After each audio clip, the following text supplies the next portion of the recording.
Welcome to Great Students. இப்போ நீங்க பார்த்துட்டு இருக்கிற வீடியோ ஒரு HD வீடியோ. அதனால quality of video 720 pixel set பண்ணுங்க. வீடியோ கிளியரா இருக்கும். இப்போ நம்ம மென்சுரேஷன் ஆக்சஸம் பார்க்கலாம். A metal solid cube of side 22 cm. ஒரு கியூப் இருக்கு அதோட சைடு 22 cm கொடுத்திருக்காங்க. Is melted to make a cone of height 21 cm. இத மெல்ட் பண்ணி கோனா மாத்துறாங்க. அதோட ஹைட் 21 cm னா what is the radius of the base of the cone? இந்த கோனோட ரேடியஸ் என்ன அப்படின்னு கேக்குறாங்க. அந்த சர்க்குலர் ஃபேஸோட கோன் ரேடியஸ் என்ன அப்படின்னு கேக்குறாங்க. சரி, இப்போ இதுல என்ன முக்கியமா கான்செப்ட் என்ன, இந்த கோனை இந்த கியூபை உருக்கி கோனா மாத்துறாங்க. அப்போ இங்க என்ன மெட்டீரியல் இருக்கோ அதே மெட்டீரியல் தான் அங்க இருக்க போகுது. அப்போ நம்ம என்ன செய்வோம், volume of cone is equal to volume of cube, ரெண்டோட வால்யூம் ஈக்குவலா இருக்க போகுது. ஸோ வால்யூம் ஆஃப் கோனோட formula 1/3 pi r square H, volume of கியூபோட ஃபார்முலா a கியூப். சரியா, இப்போ 1/3 பைக்கு பதிலாக ஒரு 22/7 r ஸ்கொயர் h எவ்வளவு கொடுத்துருக்காங்க, 21 சென்டிமீட்டர் நம்ம கொடுத்துருக்காங்க கியூபுக்கு. That is equal to side a எவ்வளவு 22 கியூப், இங்க a கியூப் இருக்கனால 22 × 22 × 22 எழுதிட்டேன். இப்போ நம்ம என்ன பண்ணலாம், கேன்சல் பண்ணலாம் பாருங்க. இந்த 22 இந்த 20 கேன்சல் ஆயிடும்.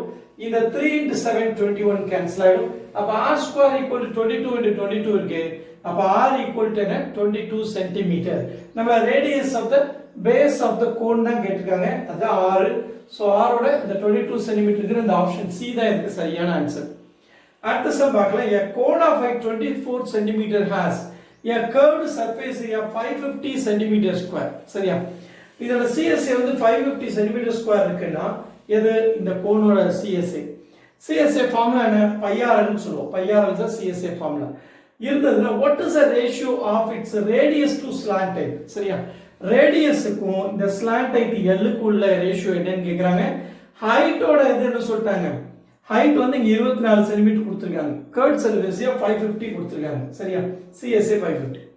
இந்த டேட்டா வச்சு நம்ம எதை சொல்லணும், the ratio of radius to slant height R/L ratio நம்ம சொல்லணும். சரியா, இந்த சம் பொறுத்த மட்டும் ஈஸியா பண்றது ஒரே மெத்தட் என்ன, பித்தாகோரியன் ட்ரிப்ளெட் வச்சு பண்றதா ஈஸி. சரியா, பித்தாகோரியன் ட்ரிப்ளெட் என்ன, இப்போ நம்ம H24 பார்த்த உடனே நமக்கு தெரியும்.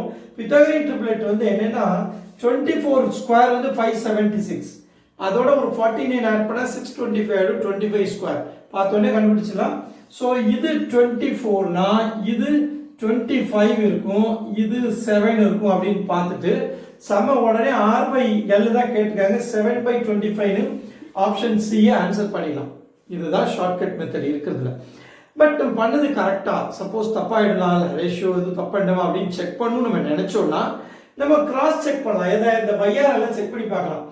550 வருதா அப்படின்னு நம்ம செக் பண்ணி பார்க்கலாம். πr ஈக்குவல் டு π வந்து 22/7 இன்ட்டு ரேடியஸ் வந்து நம்மளை பொறுத்தவரை 7 எடுத்துக்கிறோம், L வந்து 25 எடுத்துக்கிறோம். அப்போ இதை கேன்சல் பண்ணும். சரியா, 7 கேன்சல் பண்ணோம், 25 × 22 550 சென்டிமீட்டர் ஸ்கொயர். அதனால கர்வ் சர்ஃபேஸ் ஏரியாவை நம்ம கண்டுபிடிச்ச 6L சாட்டிஸ்ஃபை பண்ணுது. அதனால தான் அதான் ஆன்சர் நம்ம அஷ்யூர் பண்ணி ஆன்சர் பண்ணிடலாம், அஷ்யூரன்ஸ் தேவைப்பட்டா. ஏன்னா எல்லாமே பாருங்க ஆப்ஷன்ஸ் பார்த்தாலே தெரியுது 7 25 இந்த மாதிரி இருக்குனால பித்தாகோரியன் ட்ரிப்ளெட் தான் மோஸ்ட்லி இருக்க வாய்ப்பு இருக்கு. நம்ம நம்பிக்கை இதை வச்சு பார்த்து டயக்ராம் வச்சு நம்ம டக்குன்னு பித்தாகோரியன் ட்ரிப்ளெட் வச்சு பண்ணிட்டு போயிடலாம். சரி, அப்படி இல்லை அப்படின்னா நம்ம யூஸ்வலாக சால்விங் டைப்ல பண்ணால் எப்படி பண்றதுன்னு பார்க்கலாம். சால்விங் டைப்ல பாருங்க CSA 550 கொடுத்துருக்காங்க. சரியா, இப்போ πRL ஈக்குவல் டு 550. சரியா, பைக்கு 22/7 RL ஈக்குவல் டு 550. இப்போ இந்த 22 இதை கேன்சல் பண்ண என்ன ஆகும், 2 22 44 11 இருக்கு, 110 5. சரியா, R × L இங்க ஒரு 7 இருக்கு, 7 × 25 R × L equal to 7 × 25. R க்கு L ப்ராடக்ட் தான் கிடைச்சிருக்கு. ஆனா நம்ம என்ன கேக்குறாங்க, R க்கு L க்கு ஒரு ரேஷியோ கேக்குறாங்க. சரியா, சோ இந்த இடத்துல கூட நம்ம ட்ரை பண்ணலாம். R போது L ங்கிறது என்னது, ஸ்லாண்ட் ஹைட், பெரிய வேல்யூ தான் இருக்கு எப்பவுமே, ஹைப்போடெனியஸ். அப்ப இதுல பெரிய வேல்யூ வந்து 25 தான், ஸ்மாலர் வேல்யூ வந்து 7 தான் அப்படின்ற லாஜிக்ல நம்ம இதை வச்சு கூட அதை செக் பண்ணலாம் நம்ம பித்தாகோரியன் ட்ரிப்ளெட். சரியா, இதே பித்தாகோரியன் ட்ரிப்ளெட் தான் வந்து நம்ம கண்டுபிடிச்ச பித்தாகோரியன் ட்ரிப்ளெட் 7 அண்ட் அந்த 25 வருது இல்ல, இவங்க H தான் கொடுத்துருக்காங்க, நமக்கு 725 இந்த மாதிரி ஃபேக்டரைஸ் பண்ணா வருது. நம்ம πRL கண்டுபிடிக்கும் போது πRL ஈக்குவல் 550 பண்ணும்போது நமக்கு அந்த ப்ராடக்ட் கிடைக்குது. அப்போ இதை நம்ம நம்பிக்கையா வச்சு கூட நம்ம ஆன்சர் பண்ணிடலாம் 7/25. சரி, இப்போ நம்ம இன்னும் கரெக்டா மெத்தட் ஃபுல்லா சால்வ் பண்ணணும்னு நினைச்சா என்ன பண்ணலாம், இந்த ஈக்குவேஷன் தான் எடுத்துக்கணும். h² + r² = L². கரெக்ட் தானே, h² + r² = L². Right ட்ரையாங்கிளோட formula இது, பித்தாகோரியன் ஃபார்முலா. அப்ப பித்தாகோரஸ் தியரம் ஃபார்முலால h கொடுத்திருக்காங்க, அந்த 24 ஸ்கொயர் சப்ஸ்டிட்யூட் பண்ணுங்க.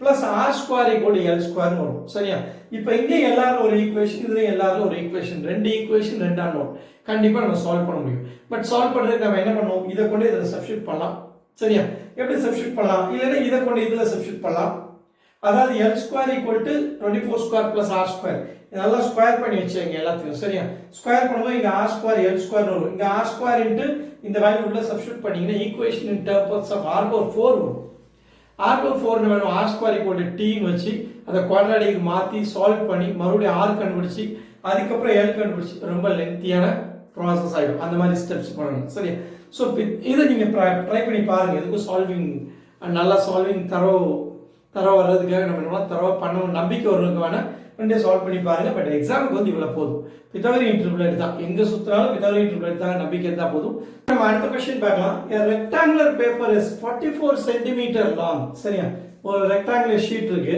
அதோட லெந்த் வந்து 44 cm and 22 cm wide கொடுத்திருக்காங்க x be the volume of the large cylinder formed by rolling the paper along its length சரியா இப்போ இந்த பேப்பர்ல இதுதான் ஒரு ஒயிட் ஷீட்னா இந்த length along the length roll பண்றோம் இந்த length ரோல் பண்றோம்னு அர்த்தம் இந்த length ரோல் பண்ணி நம்ம ஒரு சிலிண்டர் ஃபார்ம் பண்றோம் சரியா அப்போ என்ன ஆகுது பாருங்க இந்த length தான் என்ன ஆகுது கீழ ஒரு சர்க்கம்ஃபரன்ஸா மாறுது சிலிண்டரோட சர்க்கம்ஃபரன்ஸா மாறுது அதான் x கேஸ் இத வந்து along the length ரோல் பண்றோம்ன்றாங்க இதுல அப்ப என்ன ஆயிடுது இந்த 44 cm ஆகிறது பேஸோட சர்க்கம்ஃபரன்ஸ் அப்போ அந்த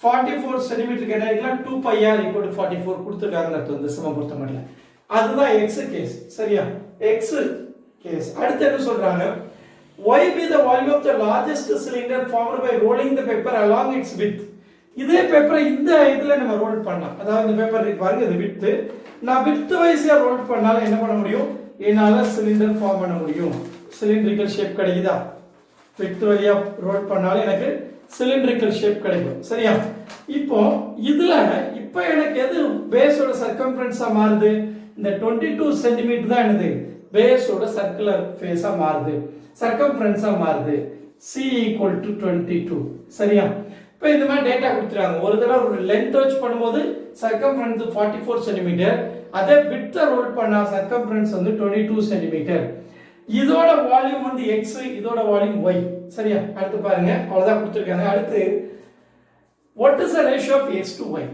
x by y ரேஷியோ என்னன்னு கேக்குறாங்க ரொம்ப சிம்பிளான சம் சரியா பட் இதுல என்ன நமக்கு தெரிஞ்சிருக்கும் 2 pi r ங்கிறது எது அப்படினு தெரிஞ்சிரும் இப்போ இந்த x கேஸ்ல 2 pi r 44 னா 2 into 22 by 7 into r equal to 44 ஆகுது pi க்குள்ள 22 by 7 போட்டா இப்போ 2 into 22 என்ன 44 one time அப்ப r equal to 7 cm அப்படிங்கிறது ஆன்சர் இப்போ ரேடியஸ் நமக்கு 7 cm தெரிஞ்சு போச்சு இப்போ நம்ம x வேணும் கரெக்ட் தான x ங்கிறது volume of the cylinder volume of cylinder என்ன pi r square h pi வந்து 22 by 7 r ங்கிறது நம்ம கண்டுபிடிச்சிருக்கோம் 7 அதனால 7 into 7 h எவ்வளவு 22 cm சோ இந்த 7 இந்த 7 கேன்சல் ஆயிடும் மிச்சம் என்ன x equal to 22 into 22 into 7 the volume of the cylinder அடுத்து பாருங்க இதுல இந்த கேஸ்ல பார்க்கலாம் அப்ப x தான் x வேல்யூ கண்டுபிடிச்சிட்டு அடுத்து y க்கு மூவ் பண்ணலாம் இங்க 2 pi r எவ்வளவு 22 கொடுத்திருக்காங்க இப்போ pi க்கு சப்ஸ்டிட்யூட் பண்ணதுக்கு அப்புறம் பாருங்க இந்த 22 கேன்சல் ஆச்சுனா r equal to the 2 by 7 அது முன்ன 7 by 2 ஆயிடுது h நமக்கு என்ன இங்க 44 சரியா இங்க வந்து h எவ்வளவு இந்த h 22 இங்க சப்ஸ்டிட்யூட் பண்ணா இங்க 44 சப்ஸ்டிட்யூட் பண்ண போறோம் so y equal to pi r square h volume formula 20 by 7 r க்கு வந்து 7 by 2 into 7 by 2 r square h வந்து 44 இப்போ நம்ம இத கேன்சல் பண்ணா 7 கேன்சல் ஆகும் இங்க 2 into 2 4 4 டைம்ல கேன்சல் பண்ணா 11 4s are 44 22 into 7 into 11 simple சரியா இப்போ x by y ratio x இந்த இருக்கு 22 into 22 into 7 y இங்க இருக்கு 22 into 7 into 11 இப்போ இந்த 22 இந்த 2 கேன்சல் ஆச்சுனா இங்க 11 கேன்சல் பண்ணோம் 2 11s are 22 இப்போ என்ன இந்த 7 கேன்சல் பண்ணிடலாம் அப்ப மிச்சம் என்ன இருக்கு 2 by 1 இப்போ x is to y என்ன 2 is to 1 இப்போ 2 is to 1 ங்கற இந்த ஆப்ஷன் B தான் இதுக்கு சரியான ஆன்சர் இப்போ நம்ம அடுத்த क्वेश्चन பார்க்கலாம் a hollow spherical shell is made up of a metal of density 3 gram per centimeter cube இது வந்து symbolical rho ன்னு சொல்லுவோம் density கொடுத்திருக்காங்க அதான் rho வந்து 3 gram per centimeter cube use பண்ண போறோம் if the internal and external radii are 5 cm and 6 cm respectively, இது ஒரு ஷெல், அதாவது ஒரு பால் ஷேப். சரியா? அந்த பால் ஷேப்ல உள்ள வந்து ஹாலோவா இருக்கு. சரியா? ஹாலோவா இருக்கு. அப்ப உள்ள கேப் இருக்கு, எம்டி ஸ்பேஸ் இருக்கு. அப்ப இன்னர் ரேடியஸ் வந்து 5 cm கொடுத்துறாங்க. அவுட்டர் ரேடியஸ் எவ்வளவு சொல்றாங்க? 6 cm. அப்ப thickness of material எவ்வளவு இருக்கு? 1 cm தான் இருக்கு. உள்ள எல்லாம் ஹாலோவா இருக்கு. சரியா? அப்போ 5 cm 6 respectively. Then what is the mass of the shell? இந்த பாலோட வெயிட் என்ன? இந்த ஷெல்லோட வெயிட் என்னன்னு கேக்குறாங்க. சோ இந்த எம்டி ஸ்பேஸ் வந்து நம்ம நெக்லிஜிபிள் வெயிட்டா வச்சுக்கலாம். மெட்டீரியலோட வெயிட்டை கண்டுபிடிச்சா போதும். சரி, அப்போ ஜெனரலா mass of the material, mass of the shell, any material formula என்ன? Rho into V. ரோங்கிறது டென்சிட்டி, விங்கிறது வால்யூம். சரியா? இப்போ டென்சிட்டி அவங்க கொடுத்துட்டு ஸ்ட்ரைட்டா சப்ஸ்டிட்யூட் பண்ணிடலாம். வால்யூம் நம்ம கண்டுபிடிச்சா சம் முடிச்சிடலாம். சரியா? இப்போ வால்யூம் ஆஃப் த மெட்டீரியல் தான் ஃபர்ஸ்ட் கண்டுபிடிக்க போறோம். வால்யூம் ஆஃப் த மெட்டீரியல் எப்படி பண்ணணும்? இந்த அவுட்டர் வால்யூம், மொத்த வால்யூம்ல இருந்து இந்த இன்சைடு கேப் வால்யூமை சப்ட்ராக்ட் பண்ணிட்டா மெட்டீரியல் இருக்கிற ஸ்பேஸோட வால்யூம் கிடைக்கும். கரெக்ட் தான்? அதான் பண்ண போறோம். So V out minus V in, outside volume வந்து inside volume subtract பண்ணணும். அங்கதான் மெட்டீரியல் இருக்கு. இப்போ இது ஸ்பெரிக்கல் ஷேப்னால வால்யூம் ஆஃப் த ஸ்பியர் வந்து 4/3 pi r cube. அவுட்னால கேபிட்டல் R யூஸ் பண்ணிருக்கேன். இன்னிங்கனால ஸ்மால் r போட்டு எழுதிருக்கேன். இப்போ நம்ம சிம்பிளை பண்ணா வால்யூம் கிடைச்சிரும். இப்போ இதுல 4/3 pi நம்ம காமனா எடுத்தா இங்க r cube minus r cube, capital R cube minus small r cube, capital R 6 small r 5 போட்டா 6 cube minus 5 cube வரும். 6 cube ஒரு 216, 5 cube ஒரு 125. சப்ட்ராக்ட் பண்ணீங்கன்னா 91 வரப்போகுது. இந்த pi வேல்யூ 22/7 சப்ஸ்டிட்யூட் பண்ணிருக்கோம். 7 டேபிள்ல கேன்சல் பண்ணும்போது 13 7s are 91 வரும். இந்த 3 அப்படியே தான் இருக்கும். So 4/3 into 22 into 13. இதோட யூனிட் என்ன? நம்ம சென்டிமீட்டர்ல போட்டுருக்கோம். எல்லாமே கரெக்ட் தானே? r cube. அப்ப சென்டிமீட்டர் கியூப்ல வரும். யூனிட் சென்டிமீட்டர் கியூப் போட்டாச்சு. மாஸ் ஆஃப் த ஷெல் கண்டுபிடிக்க ரோ வி ஃபார்முலா. ரோ வந்து 3 gram per centimeter cube. Volume வந்து இந்த வேல்யூ போட்டு into centimetre cube. Centimetre cube centimetre cube cancel ஆச்சு. நம்ம ஃபைனல் யூனிட் எதுல தான் வரப்போகுது? கிராம்ல தான் வரப்போகுது. இப்போ நம்ம சிம்பிளை பண்ணலாம். இந்த 3 இந்த 3 கேன்சல் ஆகும். மிச்சம் மல்டிப்ளை பண்ண வேண்டியதா? 4 into 2 20 into 8 into 88 into 13 பண்ணணும். 10 into 18 ஒரு 880. 3 into 88 எவ்வளவு? 3 8s are 24, 3 8s are 24 பண்ணும்போது 264 வரும். ஆட் பண்ணீங்கன்னா 1144 வரும். யூனிட் என்ன? கிராம். ஆப்ஷன் என்ன? ஆப்ஷன் ஏ தான் இதுக்கு சரியான ஆன்சர். வீடியோ பிடிச்சா லைக் பண்ணுங்க, ஷேர் பண்ணுங்க, சப்ஸ்கிரைப் பண்ணுங்க, பெல் பட்டன் பிரஸ் பண்ணி வச்சுங்க. அப்பதான் எக்ஸாம் ஓரியன்டா லைவ் கிளாஸ் பண்ணும்போது உங்களுக்கு நோட்டிபிகேஷன் வரும். Thank you for watching the video.